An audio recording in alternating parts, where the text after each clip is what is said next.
Welcome back to this series of video tutorials on the World Domination Custom Cabinetry app. This app is a Notion template that you can download and use in your own company.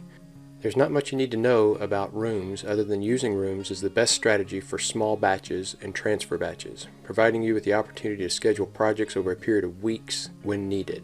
If your typical annual sales are say $1 million, then you're looking for monthly sales of $83,333, weekly sales of just over $19,000, and daily sales of right around $3,800. Using the delivery schedule to build out your weeks becomes a whole lot easier if you're dealing with smaller numbers of cabinets and batch cost. In the absence of this, it is easy to treat all projects the same way, making monster projects very painful on cash flow. One big batch could mean that you can't really bill until everything is complete, not a specific portion of the project. And if you're not billing weekly, you will not be getting paid weekly. Rooms are also where you will find the two most valuable tools this app can provide, the production schedule and the delivery schedule. So you see here on this list we've got just a few items. So we're in the rooms and we see that we have an all table view, so that just shows all of the rooms in a table type view where we're looking at it in a grid. And then we have our ballpark estimates table, and if you watched the previous video you'll know that we don't do the ballpark estimates here, nor do we do the selections here. All of the data is stored here, but we actually do that through a portal in the projects page. So these two are just here as the database, and you don't actually enter data here. You can if you want. It doesn't hurt anything to do that, but we typically would do that at the projects level. So we have the production schedule and the delivery schedule. If you don't use any other part of this app, use these two schedules. It does not take a lot of data entry to drive these two schedules. I don't know of any better way to get to the point where you can deliver on time every time and get everything right the first time than having these two interfaces to work with. So right now most of the projects that I have in here as little test projects are past this first stage. I haven't kept up with all of that, so we'll have to slide a little farther right to start seeing some projects. But you see what we have here, and we've touched on it in previous video tutorials. We have the ballpark estimate, selections, estimate, field measure, design, check field measure, proposal, engineering, machine, finish, assembly, and I've added a new one in here called Assembly Ready Queue to show you how that might work, and we'll look at that in just a second. Then hardware, delivery, installation. So this Kanban view of the production schedule allows your team to see where a project is at in the production pipeline visibly, as well as what's coming down the pipeline. It also provides visual cues for when things are running behind schedule, a sort of scoreboard. You just need to determine if you want projects pulled through the plant or pushed through the plant, and allow your team members to do the pushing or pulling using this interface.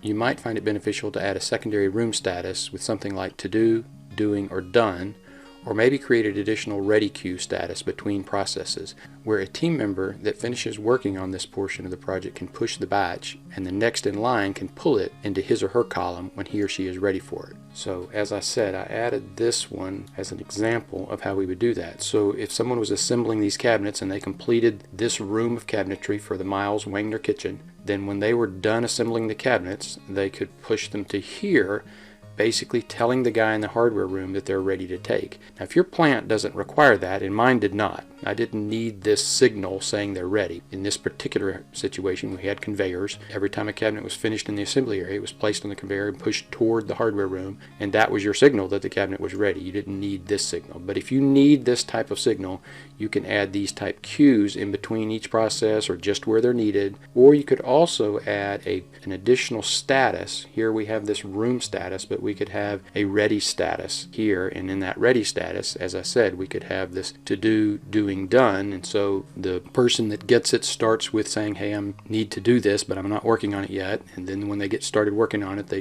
check the box that says doing, and then when they're done, they check done, and so now the guy behind them knows to grab that and pull that out. So that covers this interface of the production schedule. And then we have our delivery schedule, and it's in a calendar format, and the delivery schedule calendar helps both on the front end while meeting with clients to see where their project might fit into the schedule, and then later provides a visual red flag status of colors for any projects that are running behind. Project status externally and job status internally. So looking at what we have here, we're in January. If I scroll down just a little bit, we'll actually see that we're on January 30th, so we may as well go ahead and jump into February. And so we're actually into February now, and we have these jobs listed here, and you see that we have the statuses listed right here. So this particular batch of rooms is in the hardware area, and they're supposed to be delivered on the 4th. So that's just a little under a week from now. So this job will be ready. And those statuses you see are green. As we get a little further down, you see they're yellow.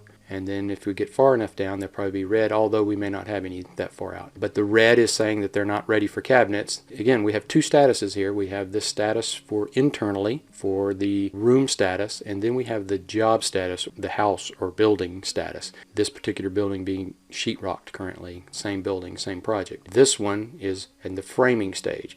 This one, being a little small closet remodel, is ready.